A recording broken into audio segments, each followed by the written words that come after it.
Mesdames, Messieurs, bonsoir. Le sommaire de ce journal. La corruption, l'un des principaux obstacles à la réalisation des objectifs de développement durable. Elle touche tous les pays, mais tout le monde peut agir et lutter contre la corruption. Le mentorat est un moyen efficace d'acquérir tout un éventail de compétences personnelles et professionnelles. Il permet au mentoré de bénéficier du savoir-faire de son mentor. Et puis la fente labiale, une malformation qui perturbe plusieurs fonctions et entraîne des troubles de la nutrition, de la respiration et même de la parole chez l'enfant, mais on peut la détecter.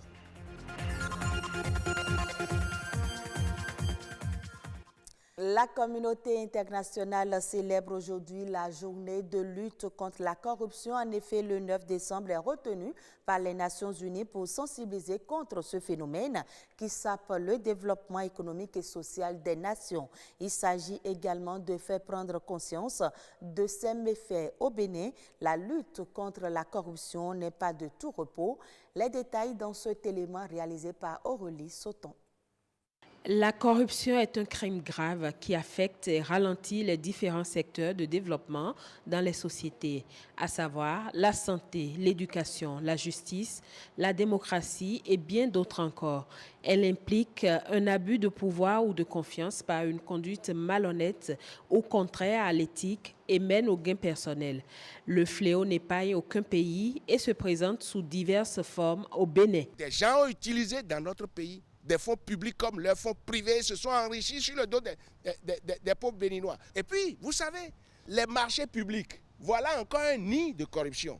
La corruption continue d'avoir la peau dure, mais des actions remarquables sont engagées pour en venir à bout. Vous avez vu, la loi 2011-20 du 12 octobre 2011 est en train d'être revisité. Aujourd'hui, dans toute l'administration, vous avez un point focal de la promotion du système national de l'intégrité. Aujourd'hui, les marchés publics sont mieux gérés que par le passé avec la présence des PRMP, des personnes responsables des marchés publics installées dans tous les ministères et dans toutes les structures d'État, même semi-étatiques. La criette qui a été mise en place, c'est l'épée de Damoclès qui plane sur la tête de chacun de nous aujourd'hui dans le pays par rapport à la lutte contre la corruption et aux questions de terrorisme. Les délictueux aujourd'hui ne dorment plus tranquilles dans leur lit. Il faut s'attaquer vigoureusement à la racine du mal.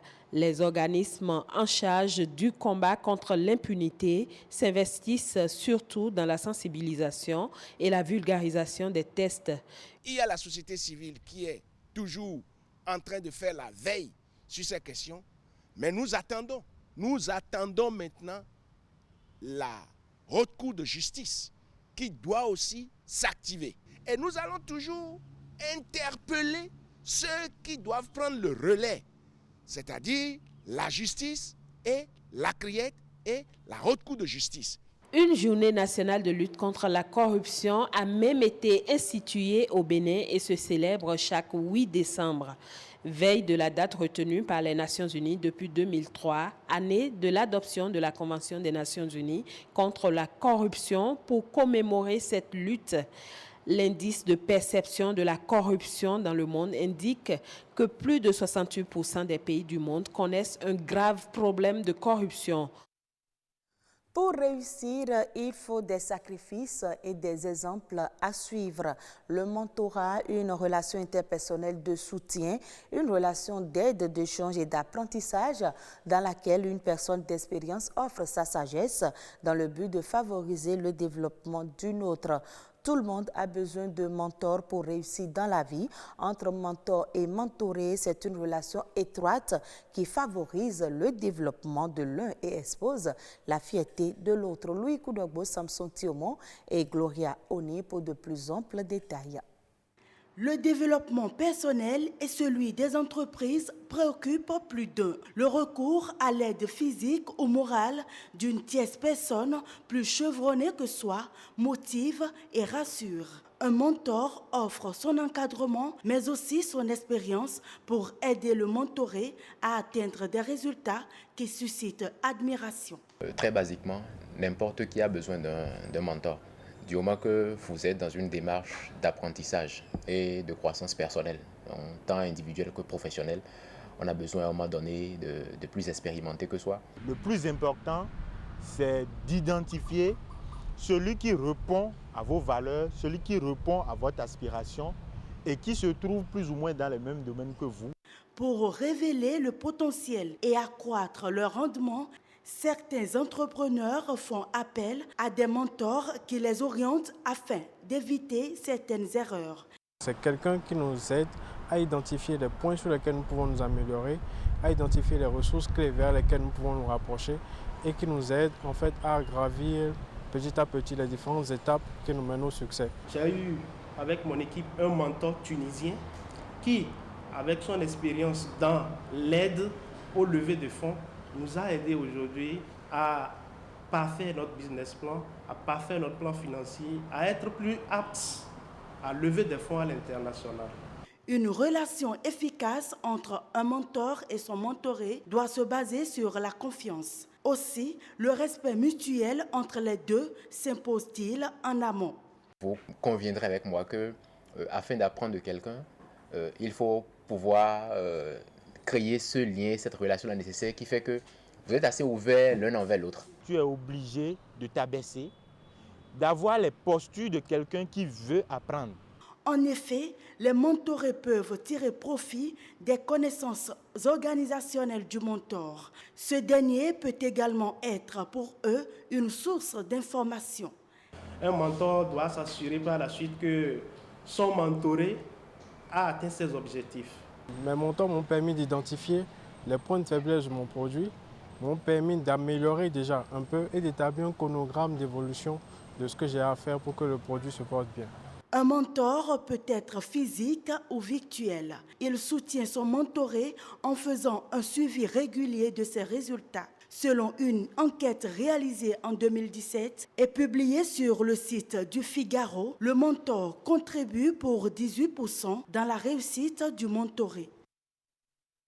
Plus connue sous le thème de bec de lièvre, la fente labiopalatine est l'une des malformations congénitales les plus fréquentes de la sphère orofaciale dans le monde. Une naissance sur 750 est celle d'un enfant porteur de fente labiopalatine. Cette malformation perturbe plusieurs fonctions et entraîne des troubles de la nutrition, de la respiration et même de la parole. Comment détecter le mal et quelle conduite adopter quand on a un enfant qui souffre de cette malformation? Les précisions avec un chirurgien pédiatre. Il est reconnu que les malformations chez les enfants rentrent souvent dans le cadre des grossesses, soit précoces, chez les filles qui ont eu, les filles mères, les personnes donc âgées de 15 ans, ou bien souvent chez des femmes qui sont tombées enceintes au-delà de 40 ans d'âge. Il en est de même pour l'homme. L'homme qui se marie un peu précocement, qui fait donc enfant avant 15 ans, court aussi le même risque, ainsi que aussi les hommes qui sont au-delà de 40 ans. Pour les femmes qui vont régulièrement en consultation, leur gynécologue obstétricien devrait normalement leur faire une échographie au moins 4 fois. Mais l'échographie au 2e trimestre de la grossesse permet de voir ces fentes qu'on constate au niveau des lèvres de ces fœtus. Il n'y a aucun médicament à donner de façon particulière à un tel enfant. Mais il y a quand même à apprendre aux mamans, selon la gravité de la fente labiopalatine dont souffre leur bébé, la manière de téter cet enfant pour que l'enfant n'inhale pas le lait, n'inhale pas la bouillie et consorts. Il y a une manière particulière de les nourrir et cette manière Les pédiatres savent bien le faire, les puéricultrices aussi savent bien le faire. En 2019, la récolte céréalière mondiale va franchir un nouveau cap historique en s'établissant à 2,7 milliards de tonnes, soit 2,1% de plus qu'en 2018. L'annonce a été faite par l'Agence des Nations Unies pour l'agriculture et l'alimentation. Selon l'organisation, cette amélioration est surtout liée à la hausse de la production de céréales secondaires de blé par rapport à l'année dernière, alors que le volume des céréales secondaires devrait atteindre 1,43 milliards de tonnes. Le blé va atteindre un stock de 766,4 millions de tonnes. L'annonce d'une production céréalière mondiale abondante intervient alors que les prix mondiaux des produits alimentaires ont enregistré en novembre, d'après la FAO, leur plus forte envolée depuis 2 ans. Au Gabon, l'activité forestière est paralysée par le mauvais état des routes en saison des pluies. Les opérateurs économiques de la filière bois éprouvent d'énormes soucis en cette période pluvieuse. Pour essayer de remédier à cette situation, l'Union des forestiers industriels du Gabon et aménagistes a sollicité l'appui des autorités. Elle a proposé 2 options au chef du gouvernement. La première consiste à faire acheminer le carburant par voie ferroviaire. La seconde porte sur un approvisionnement en carburant depuis le Congo. Toujours en vue d'améliorer le trafic, il est annoncé l'aménagement au courant de la prochaine saison sèche de plusieurs autres axes routiers par les sociétés forestières affiliées. Ainsi se referme ce journal. Merci à vous de nous avoir suivis.